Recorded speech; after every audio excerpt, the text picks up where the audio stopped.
dans Paix et Citoyenneté, l'émission qui éclaire, sensibilise et mobilise pour un monde plus juste et harmonieux. Chaque mardi et vendredi, nous parlons engagement citoyen, valeurs de paix et développement durable. Ensemble, construisons un avenir de dialogue, de respect et d'action positive. Restez connectés, c'est maintenant avec Richard Besson et ses invités sur RTJVA.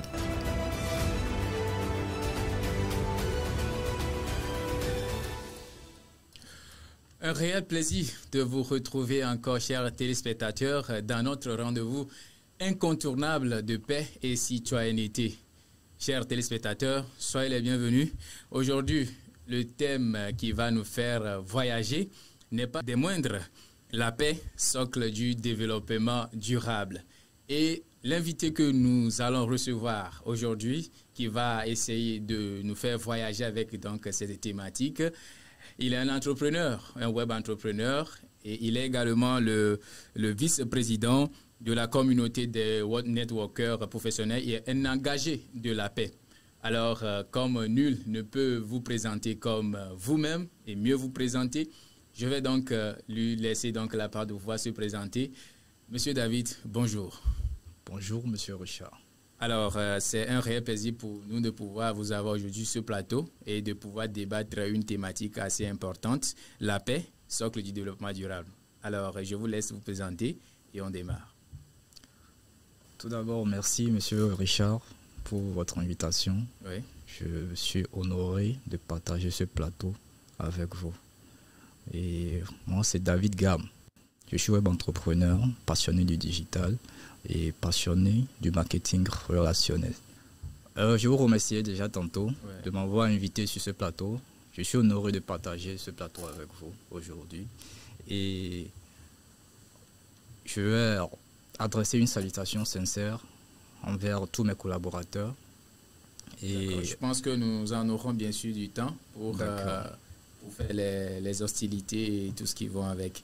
Alors, merci de pouvoir honorer de votre présence. Alors, si on parle de paix, de développement durable, qu'est-ce que nous pouvons déjà comprendre? Qu'entend-on déjà par développement durable? Parlons de développement durable, c'est déjà, on peut le définir comme un développement qui permet de satisfaire les besoins du présent sans compromettre les besoins des générations futures. Autrement dit, si nous parlons de développement durable, c'est une manière qui vise à sensibiliser ou bien, à satisfaire les besoins de notre génération sans pour autant compromettre les besoins ou bien la satisfaction des besoins de celles à venir. À venir, justement. Okay. Oui. Alors, parlons de paix. On ne peut pas parler de développement durable sans parler de paix, n'est-ce pas? Déjà, par rapport à la thématique, à la paix et au développement durable, qu'est-ce que nous pouvons déjà comprendre? Déjà, quelles liaisons, quels liens nous pouvons déjà avoir par rapport à la paix et au développement durable? Sans paix, aucun projet ne peut être durable. Voilà, sans paix, on ne peut pas développer d'abord soi-même. Parce que parlant de paix, on peut définir la paix comme absence de conflit armé, mais ça va au-delà de ça. Et c'est aussi un état de tranquillité et de calme. D'accord? C'est dans les états de tranquillité que, d'abord, personnellement, nous pouvons réfléchir et développer des projets et avoir une vision claire. D'accord? Donc, parlant de paix, c'est d'abord personnel. Ouais. Voilà. Et ça, c'est important pour le développement personnel. Alors, vous êtes en train de dire que pour parler de paix, il faut d'abord se sentir à l'aise, être dans un certain état d'esprit qui concorde avec une certaine harmonie. Voilà. Et c'est ça qui nous pose donc aujourd'hui à pouvoir militer ou bien parler donc de développement durable. Alors, c'est bien noté, j'ose croire, et nous espérons que nos téléspectateurs sont déjà présents et elles sont, je veux dire, les téléspectatrices sont déjà présentes pour cerner cette discussion très enrichissante. Alors, pourquoi il ne peut y avoir de développement sans paix quand on veut rentrer encore beaucoup plus et inversement dans le sujet? D'accord. Et il ne peut pas avoir de développement sans paix parce que, d'abord, dans un premier temps, nous sommes dans une société et pour que nous puissions collaborer, il faut forcément un environnement de paix. Et c'est dans les collaborations que nous observons un développement. Le développement, nous l'avons dit précédemment, certes est personnel dans un premier temps, mais un développement durable concerne maintenant tout le monde. Voilà, ça concerne maintenant tout le monde. Et forcément, l'un ne peut aller sans l'autre.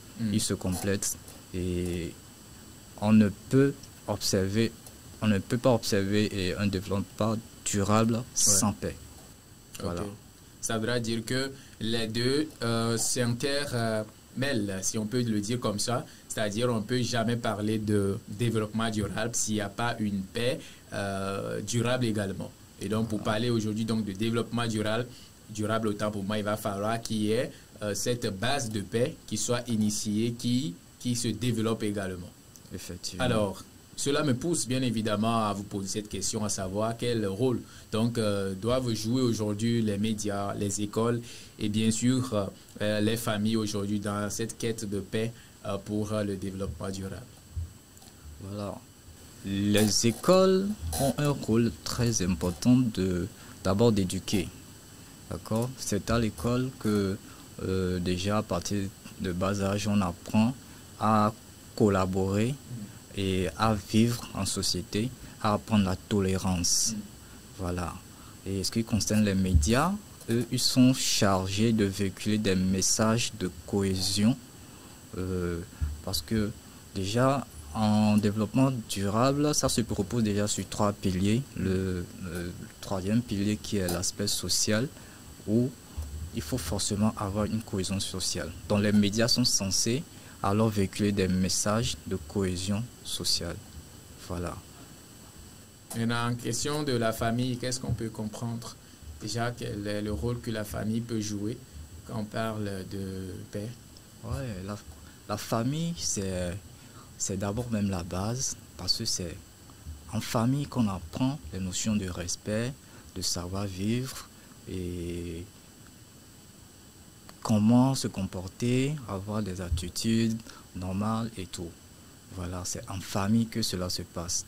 Et laissez-moi vous dire que c'est là que nous observons beaucoup de divergences aujourd'hui parce que quand on sort de nos maisons, on se retrouve en ville, nous ne sortons pas avec les mêmes éducations.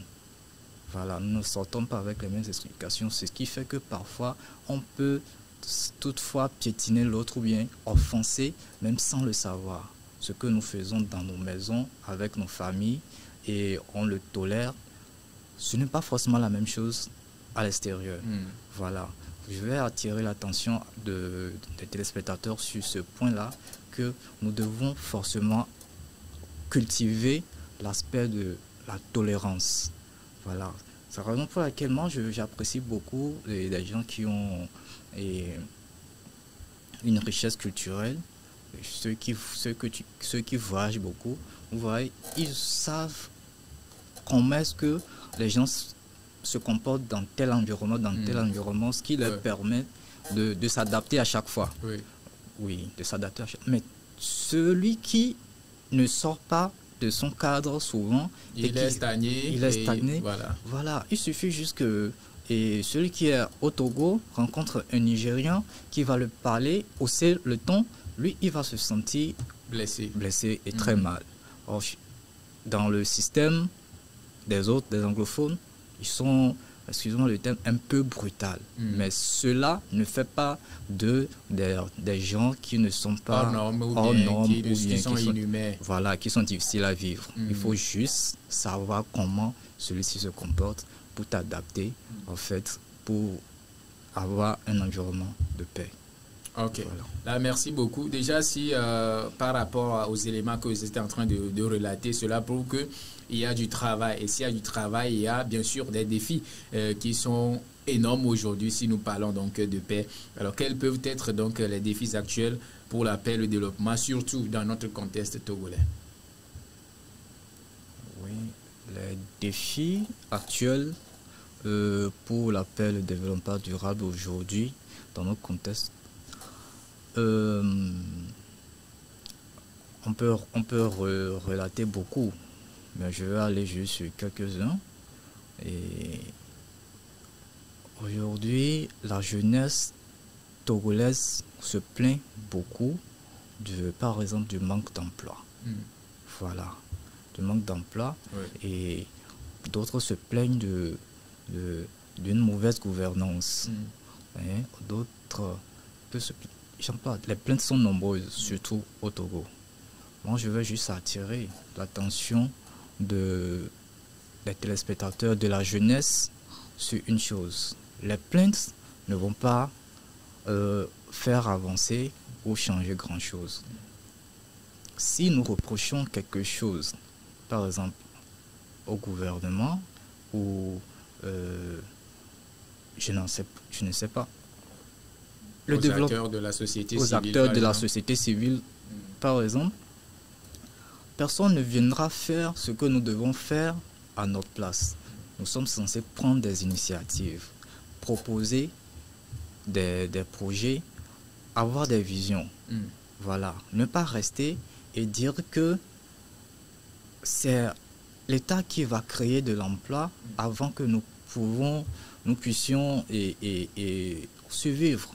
Ça voudrait bien dire que je ne coupe pas la parole. Est-ce que l'État n'a pas aussi quelque part une certaine part de responsabilité si nous parlons de, de paix, de développement durable, et déjà si vous touchez le côté de questions d'emploi et de vivre, de bien vivre et tout ça, est-ce qu'il n'y a pas, vous voulez dire que l'État n'a aucune responsabilité, ou bien c'est seulement la jeunesse qui se plaint à longueur de journée face aux difficultés de la vie? N'y a-t-il pas une réalité quelque part qui frappe?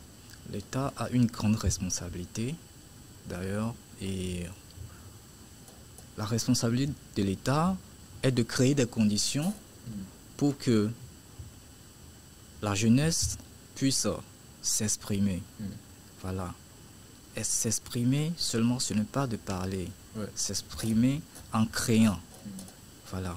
Et je salue déjà, j'ai entendu l'actuel président du Conseil des ministres qui avait dit dans un discours, il a bien précisé que l'État crée des conditions, mais l'État ne crée pas de l'emploi. Beaucoup de Togolais peuvent mal comprendre cette affirmation, mais c'est quand même cohérent. Il faut aller à l'information. Est-ce que aujourd'hui, les citoyens ou bien la jeunesse togolaise est au courant que il y a un budget qui est alloué pour le développement des projets, des startups qui sont bien organisés? Alors, parlant déjà de budget, si vous dites qu'il y a des budgets alloués, est-ce que l'information là est mise à la disposition des jeunes aujourd'hui? Si aujourd'hui nous parlons de recherche d'informations, certes, mais est-ce que ces informations passent souvent sur notamment nos chaînes pour qu'on puisse déjà sentir que oui, il y a un budget qui est voté, il y a tel bas de tel élément qui est disponible pour servir la jeunesse? Est-ce que quelquefois ce ne sont pas des éléments ancrés, viciés, qui sont dans des cercles donnés, qui ne permettent pas à la jeunesse de pouvoir même, si tu n'appartiens pas vraiment à ce cercle, toi tu ne peux pas accéder à ces genres d'informations? Est-ce que ce n'est pas ça? Et si aujourd'hui vous êtes en train de dire, il y a l'avènement des réseaux sociaux, est-ce qu'aujourd'hui ces événements permettent aujourd'hui à la jeunesse de s'informer facilement, outre les divertissements et tout ce qu'il y a sur l'Internet? Merci, Monsieur Richard. Le problème aujourd'hui de la jeunesse, c'est que nous lisons peu et nous n'allons pas très souvent à faire l'information. Et ce n'est pas de la faute de la jeunesse, c'est que aujourd'hui les médias sociaux inondent nos écrans de divertissement. De sorte que la majorité ne cherche même plus à lire, à feuilleter un bouquin pour voir, à lire un journal de presse pour voir ce qui se passe aujourd'hui. Voilà. Quand les informations là passent, ce ne sont pas les informations qui passent sur TikTok où tu peux avoir facilement en scrollant sur ton téléphone. Il faut quand même être organisé dans un premier temps, avoir un projet et t'approcher d'un ministère pour déposer ton projet que, voilà, nous sommes des jeunes de telle start-up, nous avons telle vision, nous voulons créer dans tel domaine et nous avons besoin de votre soutien. Et là, on vous dit quoi faire, ok, il n'y a pas de souci, on nous accompagne. Voilà. Beaucoup de jeunes se plaignent aujourd'hui au Togo, mais très récemment, il y a une start-up togolais qui a fait un exploit. J'étais surpris de voir cela. Et prenons le cas de New World TV aujourd'hui. C'est un groupe de jeunes togolais qui ont vraiment innové. Ils se sont organisés, ils ont vu forcément le soutien venant de l'État pour pouvoir être à ce niveau aujourd'hui. C'est ça. Nous ne pouvons pas rester dans un coin et ne pas s'organiser et proposer et dire qu'ils vont nous donner. On ne peut pas venir partager de l'argent, tout le monde à la maison. Il faut qu'on crée de la richesse. Nous devons apporter de la valeur. Voilà. Sinon, la jeunesse doit être créateur de richesse voilà. Et apporteur de valeur. C'est-à-dire, nous devons apporter de la valeur, créer de la valeur autour de nous. Au lieu de se plaindre, il faut qu'on trouve des initiatives qui nous permettent et surtout la bonne information pour pouvoir collaborer avec ces institutions-là. Alors, merci beaucoup. Et si nous allons continuer autant pour moi avec nos questions et tout, avez-vous déjà un exemple d'un projet qui a uni les communautés pour la paix et l'environnement? Est-ce que si vous en avez un projet, est-ce que vous pouvez nous en parler d'un projet pareil?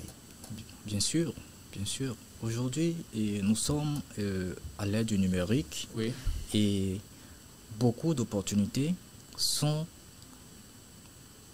dans le domaine numérique aujourd'hui. Et sans se développer des compétences dans ce domaine, je peux vous garantir que dans 5-10 ans, beaucoup de jeunes auront toujours plus de mal à trouver leur place sur le marché de l'emploi.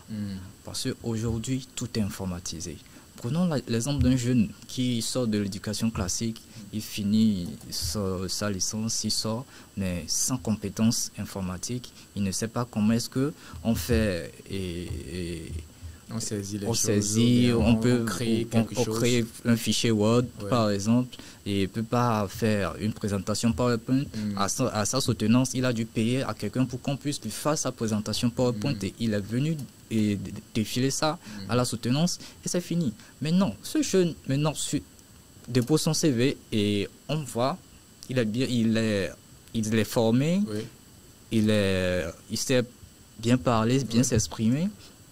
Mais sur son CV, le directeur d'entreprise ne voit pas les compétences dont il a besoin aujourd'hui pour vite évoluer. Voilà. Nous sommes aujourd'hui, l'intelligence artificielle remplace beaucoup de tâches aujourd'hui, de telle sorte qu'il y a plusieurs boulots aujourd'hui qui sont en voie de disparition. Il faut vraiment faire la mise à jour. Les données s'adapter surtout. Voilà. Les données se multiplient chaque 2 ans, par 4 ou par 5. Voilà. Ce qui fait que nous devons être en apprentissage quotidien pour ne pas être obsolètes. Ok. Voilà. C'est-à-dire pour ne pas être donc des observateurs, nous devons donc être des acteurs. Si je peux marteler un peu ce que vous avez dit. Oui. Des acteurs du développement. Des acteurs du développement. Nous devons penser à construire. Ok. Penser construction. Voilà. C'est-à-dire on ne doit pas forcément attendre que ce soit une institution qui vienne vers nous pour nous proposer, pour nous dire allez faire ceci, faites ceci, jeunes, tout ça. Mais nous devons prendre l'initiative, nous engager et pour pouvoir aller. Et c'est dans cet élan, ces cadres-là que nous pouvons construire et élever notre pays. Effectivement. Alors, merci beaucoup. Déjà, on a déjà relaté le côté d'exemple. Je tenais toujours à revenir sur ça. Vous avez donné des exemples d'initiatives qui ont été portées par la jeunesse et qui ont connu donc une satisfaction, je veux dire une réussite. Alors, comment déjà impliquer les jeunes de nos communautés pour la paix et l'environnement? Voilà. Et déjà, nous venions de parler de se développer et avoir des compétences. Et l'une des initiatives que nous prenons aujourd'hui, c'est de ouvrir un centre de formation Oui. dans lequel les jeunes peuvent venir acquérir des compétences pratiques aujourd'hui. Oui. Voilà, un centre de formation avec de différents modules qui vont leur permettre déjà d'être compétitifs sur le marché de l'emploi.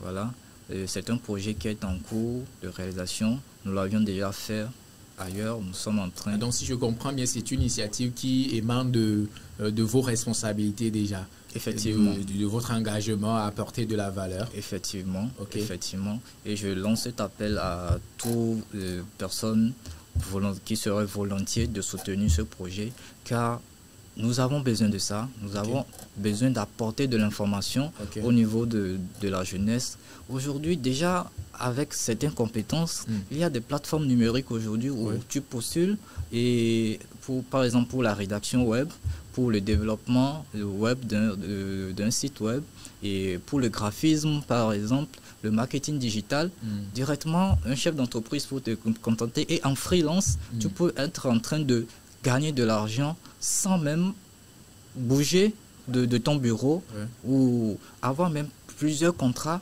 à la fois, grâce à ces compétences-là. Ce sont des approches de solutions que nous voulons faire connaître à la jeunesse que il y a telle chose que vous pouvez faire. Ne restez pas les bras croisés. Le monde évolue très rapidement. Il faut qu'on avance avec le monde. Alors, merci beaucoup. Merci infiniment. Nous rappelons déjà à nos chers téléspectateurs et téléspectatrices que nous étions en train de parler de la paix, qui est un socle de développement durable. Et donc, notre invité du jour qui nous a fait l'honneur, c'est monsieur David Gam, qui est entrepreneur. Il est également le vice-président de la CNP, qui veut dire Communauté des Networkers Professionnels. Il est un activiste engagé, je suis bien pour la paix et le développement durable. Et aujourd'hui, il a accepté donc de partager ses connaissances avec nous. Et là, dans un premier temps, on a parlé déjà de ce qu'on peut comprendre par le développement durable, du lien qu'on peut avoir entre la paix et le développement durable, de pourquoi il ne peut y avoir aujourd'hui de développement sans paix, et inversement, du rôle de l'école, des médias, de la famille. Nous étions en train, bien sûr, de parler de ces éléments et le rôle ou bien sûr, les défis que nous pouvons rencontrer pour la paix et le développement au Togo et aussi en Afrique. Bien des choses ont été dites, des lignes ont été marquées, et nous rappelons que c'est ensemble que nous allons construire cette paix. Nous continuons bien sûr avec des questions. Et si nous parlons déjà de développement durable, d'engagement de la jeunesse, des initiatives à créer, de la proposition et tout, cela vient à point nommé rappeler qu'il y aura énormément des obstacles qui peuvent constituer donc des embûches pour le développement, le chemin. Alors, est-ce que pourriez-vous nous donner quelques-uns de ces obstacles-là, si nous voulons parler de développement durable, s'il y en a bien sûr, surtout dans notre contexte togolais? Nous pouvons énumérer quelques-uns de ces obstacles-là. Oui. Et il y a aujourd'hui quelque chose qui est en toute évidence visible à tout le monde, c'est la pauvreté, en fait, au Togo. Vous voulez dire la pauvreté offerte? Ah, ok, la pauvreté au Togo. Voilà. Oui, je veux comprendre mieux. Oui, la pauvreté. On observe beaucoup de difficultés au niveau de la jeunesse, que ce n'est pas un hasard, puisque nous venons de le dire. Ce n'est pas un hasard que c'est ainsi. C'est parce qu'ils s'attendent qu'on vienne leur apporter la solution sans que eux-mêmes fassent des efforts. Alors si je ne me coupe pas la parole, bien sûr, si on prend d'autres pays, par exemple de la sous-région, où il y a des initiatives qui sont mises en place, des créations qui sont faites par notamment les institutions privées comme gouvernementales, pour pouvoir favoriser l'inclusion de la jeunesse. Est-ce que vous voulez dire que la mentalité de la jeunesse togolaise est carrément différente par rapport à la mentalité des voisins, des pays voisins que nous pouvons côtoyer? Oui. Laissez-moi vous dire que oui, effectivement, la mentalité de la jeunesse togolaise est différente des pays voisins. Est-ce que l'État ne doit pas trouver plutôt un moyen d'appeler la jeunesse à l'engagement, à la prise de décision stratégique et d'insérer la jeunesse surtout dans les poses de décision de développement? Si vous prenez et la majorité des jeunes Togolais, Ouais. la majorité ont pour projet les projets de voyage. Ok. Voilà, parce qu'ils ont inclus ça dans leur tête que l'Eldorado se trouve à l'extérieur. Mais l'Afrique est vierge. Ok. Il y a plein d'opportunités aujourd'hui en Afrique. Il suffit juste que nous nous organisons et les autorités compétentes sont là pour nous accompagner dedans, pour réaliser ces projets. Ouais. Effectivement. Donc, et comme nous venons de le dire aussi, il y a aussi la désinformation.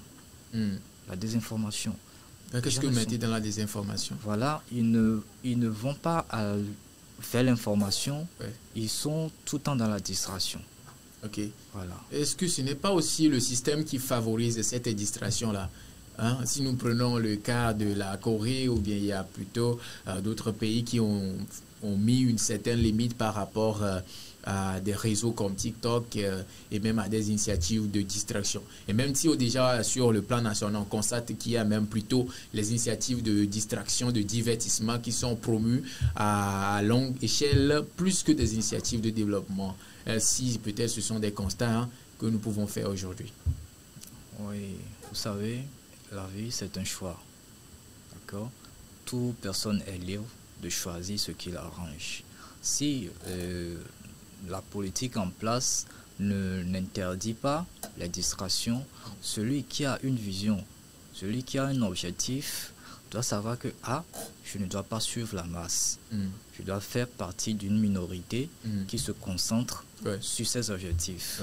Voilà, pour ne pas tomber dans le déni et être tout le temps dans la distraction et ne pas évoluer vers ce qu'on veut réellement.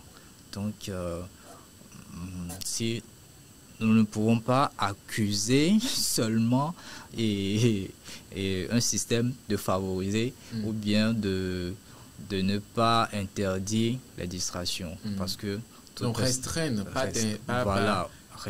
réduire en fait la distraction. Parce que tout le monde, celui qui a son objectif, qui sait ce qu'il veut, a le choix. Voilà, il a le choix de... Ok. Alors, je veux déjà par cet élan vous interroger par rapport à un sujet lié aux leaders religieux. Quelle responsabilité ces leaders religieux doivent avoir aujourd'hui si nous parlons de paix et de développement durable, et même si ils en constituent déjà des plans, bien des stratégies pour en remédier à cela. Quelles doivent être maintenant leurs nouvelles responsabilités en termes de paix et de développement durable? Oui, les leaders religieux ont un rôle vraiment décisif dans cet aspect. Qu'est-ce qu'ils ont à faire? C'est ce qu'ils ont déjà l'habitude de faire, véhiculer des messages de paix, sensibiliser les fidèles à cultiver la tolérance, voilà, l'amour, à développer l'amour et donner de l'amour autour d'eux et ne pas tomber dans la rébellion. Voilà. C'est le rôle des leaders religieux, je pense. Ils doivent véhiculer des messages d'amour, inviter les fidèles à cultiver la paix, à être des hommes de paix. Voilà. Ok, d'accord. Déjà, si nous parlons en dehors de pouvoir véhiculer les messages de paix, est-ce qu'il y a peut-être des initiatives que ces leaders-là, parce qu'ils disposent d'une communauté, que ces leaders-là peuvent prendre aujourd'hui pour mobiliser beaucoup plus la jeunesse, parce qu'il est question aussi de développement durable, il est question de développement durable, mais aussi de leadership. Gérer cette jeunesse-là, gérer cette communauté qui en dispose à leur sein. Est-ce que ce ne serait pas ça aussi leur part de responsabilité? Effectivement, moi je lance cet appel vers eux de soutenir massivement les projets des jeunes, d'identifier des jeunes qui ont des projets, qui font des efforts pour sortir du lot et créer quelque chose pour la génération future. Donc ça serait vraiment un grand pas et la jeunesse va les remercier de leur soutien pour réaliser ces projets.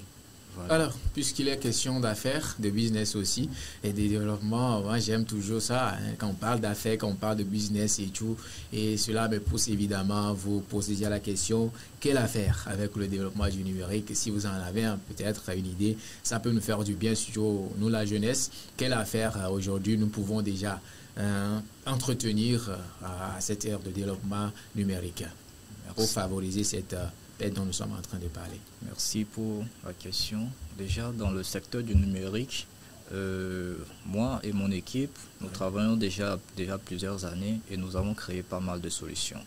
Déjà, dans un premier temps, la billetterie numérique aujourd'hui, nous avons une solution pour la billetterie numérique qui est en ligne. Toute personne qui organise un événement et il a besoin de la billetterie, nous mettons à sa disposition une billetterie avec des smartphones. Directement, tous ceux qui veulent participer à ces événements peuvent recevoir leur passe avec un code QR directement dans leur WhatsApp ou par mail. Et à l'entrée, il suffit qu'on scanne pour avoir accès à la salle. Cela permet aux organisateurs d'avoir toutes les statistiques de leur vente directement dans un ordinateur, dans un téléphone, et cela réduit. En dehors de ça, nous avons aussi créé une solution dans le domaine de l'immobilier où nous avons notre plateforme pour la vente et l'achat et location des biens immobiliers, où les propriétaires de biens comme ceux qui sont à la recherche d'un bien peuvent aller sur cette plateforme et rechercher ce qu'ils veulent dans la zone où ils veulent, et directement sans tracasserie de démarcheurs. Vous pouvez contacter directement le propriétaire, l'annonceur du bien pour prendre ce dont vous avez besoin comme bien immobilier. Merci, c'est un grand plaisir de pouvoir écouter ces propos, ces initiatives qui éduquent surtout, mais qui favorisent l'inclusion et le développement durable. Merci beaucoup à M. David de pouvoir partager ces instants avec nous. Nous avons touché beaucoup de questions et dans ce second plan, nous avons parlé des obstacles surtout qui sont liés à la paix et à notre contexte actuel. On en a relaté certains et le rôle que les médias, les leaders doivent maintenant, des rôles nouveaux, jouer maintenant dans le contexte pour favoriser donc le développement durable. Alors merci chers téléspectateurs, chères téléspectatrices de rester avec nous jusqu'à ce moment. Nous rappelons que cette émission, c'est ensemble. Quand on parle de paix, c'est notre affaire, c'est mon affaire, c'est votre affaire, mais aussi c'est notre affaire. Et pour favoriser donc le développement de notre cher pays, le tour, mais aussi de notre continent, l'Afrique. Pourquoi pas du monde? Merci beaucoup. Alors, Monsieur David, quel message de fin, message fort que vous avez adressé à la jeunesse togolaise, surtout quand on veut parler de paix, de développement durable? Ouais, je dirais que construire la paix, ça nous concerne tous et nous devons faire des efforts pour maintenir la paix et favoriser un développement durable, surtout à l'ère du numérique. Voilà. Et il ne faut pas que nous restons assis en attendant qu'on vienne nous apporter la solution. Allons vers l'information. Nous devons nous former. Il y a la formation. Beaucoup ne veulent plus se former aujourd'hui. Cela fait qu'ils sont stagnés et ils n'ont pas beaucoup d'options. Voilà, il faut aller vers la formation. Merci beaucoup, Monsieur David. Se former, ne pas rester les bras croisés pour atteindre la solution miracle. Il faut se former surtout et aller vers l'information, la bonne information pour notre développement. Tels sont les propos précis sur lesquels notre invité du jour a bâti donc sa fin. Alors merci chers téléspectateurs de pouvoir rester avec nous dans cette émission spéciale de paix et citoyenneté. Merci de toujours nous soutenir. Rendez-vous également sur nos différentes plateformes pour pouvoir suivre l'intégralité donc de nos émissions et de pouvoir interagir. Merci infiniment de rester toujours et d'être connecté avec nous dans Paix Citoyenneté. C'était Richard Bessan. Merci et à très bientôt. Je voudrais visiter ma plateforme immobilière Shizimo.com. Shizimo.com, c'est la plateforme immobilière. Vous pouvez la visiter, passer vos annonces immobilières, faire de la recherche de vos biens et vous êtes satisfait. Merci. Merci beaucoup et à très bientôt. On est ensemble.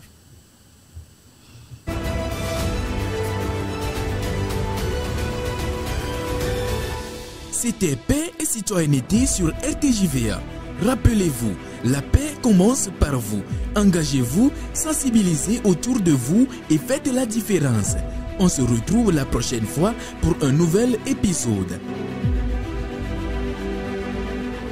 D'ici là, restons ensemble, citoyens du changement.